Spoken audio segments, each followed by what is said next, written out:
আসসালামু আলাইকুম প্রিয় দর্শক। ২১ তারিখ আসতে, আসতে ঠিক খেলাটা কিন্তু জমে উঠেছে। খেলাটা খেলতেছে কে? বিএনপি? জামাত? না।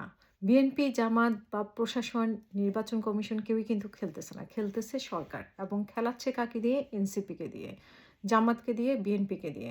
যাকে যেভাবে পারতেছে তাকে সেভাবে এবং সবাইকে হোপ দিয়েছিল এই সরকার। যেমন তারেক রহমানকে জুন মাসে এসে একটা হোপ দিয়ে গেছে। তারপরে জামাতকে একটা হোপ দিয়েছে। আর এনসিপিকে তো শুরু থেকেই হোপ দিয়েছে এবং এনসিপির কাছে উনি সবচেয়ে বেশি ডক্টর ইউনূসের কথাই আমি বলছি। সবচেয়ে বেশি দায়বদ্ধ এই এই এনসিপির কাছে। এবং এনসিপিকে দিয়ে উনি দল গঠন করিয়েছে। এনসিপিকে উনি ক্ষমতায় নিয়ে আসবে। সেইজন্য শুরু থেকে ওনার যা, যা করার তা কিন্তু আমরা দেখেছি যে এনসিপিকে উনি ৩ দলের মধ্যে ১ দলে পরিণত করেছে। একটি বড় দলে পরিণত করার ওনার হোপটা ছিল অনেক বেশি। কিন্তু এনসিপি এত সুযোগ পাওয়ার পরেও, সরকারের পরিপূর্ণ সাপোর্ট পাওয়ার পরেও নিজেদেরকে সেভাবে গড়ে তুলতে পারে নাই। শুধুমাত্র নিজেদের অপরিপক্কতার জন্য এবং নিজেদের মধ্যে গুরুত্বপূর্ণ কিছু ব্যক্তি রাখতে পারে নাই দেখে এবং নিজেদের লোভের কারণে তারা তাদের অস্তিত্ব বিলীন হওয়ার পথে। এখন তাদের অস্তিত্ব রক্ষার দায়িত্ব এখন ডক্টর ইউনূস নিয়েছে বা নিতেই হবে। ইউনূসকে এই বাচ্চাদেরকে যদি টিকিয়ে রাখতে হয়, এনসিপির দলকে যদি টিকিয়ে রাখতে হয়, তাহলে অবশ্যই সরকারের এখন তাদেরকে নিশ্চিতভাবে কয়টা সিটের ব্যবস্থা করে দিতে হবে। চুরি করে হোক, ডাকাতি করে হোক, এই এনসিপিকে টিকিয়ে রাখতে হলে ১২ই ফেব্রুয়ারির পরে এনসিপির অস্তিত্ব খুঁজে পাওয়া যাবে না। এখন অস্তিত্ব টিকিয়ে রাখার জন্য ডক্টর ইউনূস পারতেছে না নিজেই ২-৩ টা সিট তাদেরকে আগে দিয়ে দিতে। সো এইটার জন্যই আসলে এই খেলাটা এবং পেছন থেকে সরকার বিশেষ করে ডক্টর ইউনূস কিন্তু খেলছে এবং খেলাচ্ছে, মাঠে খেলাচ্ছে এনসিপিকে দিয়ে, জামাতকে দিয়ে, বিএনপিকে দিয়ে। আপনাদের নিশ্চয়ই মনে আছে, যখন তারেক রহমানের সাথে দেখা করে গিয়েছিল ডক্টর স মানে ডক্টর ইউনূস, তখন কিন্তু আ জামাত অভিমান করেছিল। এর আগে কিন্তু সবাই জামাতকে বলেছিল যে সরকার আ মানে স জামাত মানে জামাতকে তখন সরকার হিসেবে মনে করত, একটা সরকারি দল হিসেবে মনে করত, এনসিপিকে মনে করত। এমন একটা ভাবসাব ছিল যে মনে হয় যে জামাতই সরকার, তারপরে এনসিপিই সরকার। কখনোই বিএনপিকে আমরা সরকার মানে জুন মাসের আগে তারেক রহমানের সাথে দেখা করার আগে কেউই বলেনি যে বিএনপি সরকারের কোনো ফেভারে আছে বা বিএনপি সরকারি কোনো সুযোগ সুবিধা পাচ্ছে। যখনই এমন একটা পরিস্থিতি বিএনপি আর সরকার মুখোমুখি অবস্থায় চলে গেছে এবং একসময় খালেদা জিয়া মনে আছে যে খালেদা জিয়া বলেছিল যে ডক্টর ইউনূস যা বলে তাই শোনো। এমন একটা দলকে নির্দেশনা দিয়েছিল এবং তার পরপরই আমরা দেখেছি যে ডক্টর ইউনূস লন্ডনে এসেছেন, তারেক রহমানের সাথে কথা বলেছেন। এরপরেই আমরা দেখেছি যে জামাত ইসলাম বলছে যে একটি দলের সাথে এভাবে তারা মানে না। তারপরে ডক্টর ইউনূস কিভাবে তাদেরকে ম্যানেজ করেছে এবং আমরা দেখেছি এনসিপিকেও তাদের অভিমানের সুরের কথা বলতে মনে করছে যে মানে এক ধরনের মনে হয় যে পরক্রিয়া শুরু হয়েছে। বিএনপির সাথে পরক্রিয়া করেছে, পরক্রিয়া করতে গিয়ে ধরা খেয়েছে। এমন অভিমান শুরু হয়েছিল এনসিপি এবং জামাতের মধ্যে। সেই পরক্রিয়ার সম্পর্ককে কিভাবে আবার আ পাকাপোক্ত করলো বা স্বাভাবিক অবস্থায় আনলো সেটা ডক্টর ইউনূসই নিশ্চয়ই করেছে। ডক্টর ইউনূসই তো মেইন কারিগর তো ডক্টর ইউনূস। মেইন খেলোয়াড় তো ডক্টর ইউনূস। অনেক বড় খেলা সে বাংলাদেশের জনগণের সাথে খেলছে। এখন নির্বাচনের আগে সমস্ত দলের সাথে খেলছে ২১ তারিখ আসার আগে এবং আজকে যে লাস্ট ডেট ছিল বাংলাদেশে তো চলে গেছে।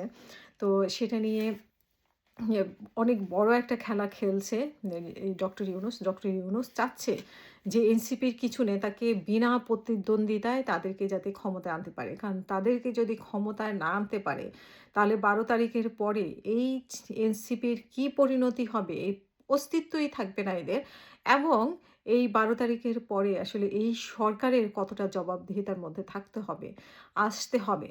সেই ভয়ে এখন সে বিএনপিকে খুশি রাখার জন্য একরকম বলতেছে, জামাতকে খুশি রাখার জন্য একরকম বলতেছে এবং মাঠে বিএনপি এবং জামাতের দ্বন্দ্বটা বাড়িয়ে দিচ্ছে।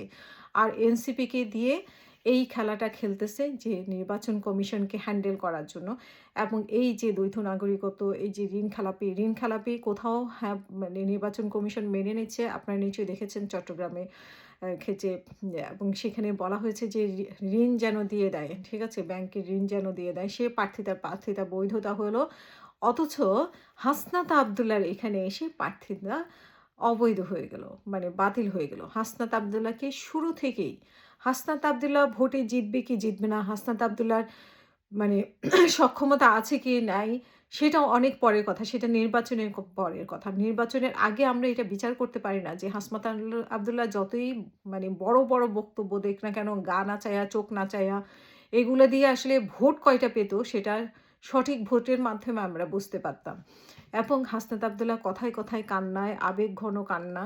তো বিভিন্ন ধরনের নাটক আসলে হাসনাত আবদুল্লাহ করতে পারে। হ্যাঁ, কথায় সে অনেক পাকা, সেটা বলতে আমার বাধা নেই।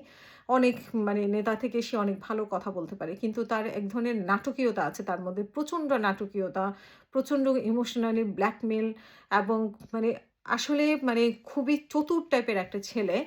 সো তার মধ্যে হয়তো ভালো গুণও আছে। রাজনীতির একটা স্ট্রং একটা রাজনীতি, কিন্তু তার মধ্যে একটা ছেলে মানুষিও আছে এবং চতুরতা আছে।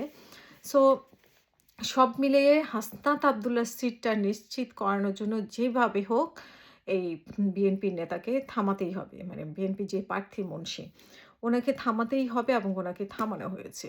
তো এরকম আরও ২-১ টা সিট নিয়েই দিতে যাচ্ছে, বা যে কোনোভাবে হোক ডক্টর ইউনূসের এটা ওয়াদা, যেভাবে হোক এদেরকে, এদের দলকে টিকিয়ে রাখতে হলে অন্তত ৪ থেকে ৫ টা সিট এদেরকে কনফার্ম করতে হবে। এবং এই ডক্টর ইউনূসের ইশারায় কিন্তু তারা এই জামাতের সাথে জোট করেছে। কিন্তু জামাতের সাথে জোট করেও তারা কিন্তু আসলে নিশ্চিত হতে পারে নাই যে জামাত তাদেরকে জিতে আনতে পারবে। এখন সেই দায়িত্ব নিয়েছে ডক্টর ইউনূস। এখন আপনার নিশ্চয়ই মনে আছে কয়েকদিন আগেই ডক্টর ইউনূস একটা প্রোগ্রামে বলেছিল যে ছাত্ররা একটি দল করেছে এবং ছাত্ররা জিতেও আসবে। উনি কিভাবে জানলেন জিতে আসবে? এবং এটা আসলে মানে এটা তো স্পষ্ট। আপনি আমি কেউ তো মানে দুধ খাই না বাচ্চাদের মতো। সো আমরা তো এটা বুঝি যে উনিই তাদেরকে জিতিয়ে আনবে। ঠিক আছে? সেরকম প্ল্যান অনুযায়ী উনি তাদেরকে দিয়ে মাঠে এরকম মাঠ অস্থিরতা করছে। এবং আপনাদের নিশ্চয়ই মনে আছে যে অনেক আগে লন্ডনে একটা সাক্ষাৎকারে তিনি বলেছেন যে বাচ্চাদেরকে দিয়ে উনি একটা দল করিয়েছেন। এদের হাতেই ভবিষ্যৎ এবং এদেরকেই এরা নির্বাচনে জিতেও আসবে। তখনও উনি এই কথা বলেছেন। সো এখন আসলে ডক্টর ইউনূস আসল খেলোয়াড় হচ্ছে ডক্টর ইউনূস। পুরো বাংলাদেশের মানুষকে ৫ই আগস্টের পরে যত রাজনীতিতে যত ধরনের খেলা হয়েছে, সবকিছু নাটের গুরু হচ্ছে ডক্টর ইউনূস। এখন প্রতিদ্বন্দ্বিতা করলে হয়তোবা এরা জিতে আসবে, কিন্তু জিতে যদি না আসে তাহলে ১২ই ফেব্রুয়ারির পরে এই এনসিপি এখন যেভাবে মিডিয়া সাপোর্ট পাচ্ছে সেভাবে কি পাবে? এখন যে রাজনৈতিক দল হিসেবে যেভাবে গুরুত্ব পাচ্ছে ডক্টর ইউনূসের জন্য, যে ৩টা দলের মধ্যে একটা দলে পরিণত করেছে, অনেক দলকে ডিঙ্গিয়ে, এই গুরুত্বটা তাদের থাকবে? থাকবে না। সো এদের গুরুত্ব রাখতে হলে এদেরকে সিটে কনফার্ম করতে হবে কয়টা সিটে। সো সেই দায়িত্ব নিয়েছেন ডক্টর ইউনূস। কি খেলাটা খেলতেছে! মাঠে সবাই গরম। আওয়ামী লীগ তো নাই। জাতীয় পার্টিকে কোনোরকম আউট করে দিতে পারলে, জামাত বিএনপির মধ্যে প্যাচ লাগায় রাখলে, আর এখানে আ তলে, তলে যদি কয়টা সিট নিয়ে দেওয়া যায় এনসিপির জন্য, তাহলে ডক্টর ইউনূসের খেলা পাকাপোক্ত। এই হচ্ছে কাহিনী। ডক্টর ইউনূস কিন্তু সহজ জিনিস না। বুঝছেন? উনি পাকা খেলোয়াড়, বড় মাপের খেলোয়াড় এবং বড় মাপের খেলাটাই উনি রাজনীতিতে দেখিয়ে দিচ্ছেন।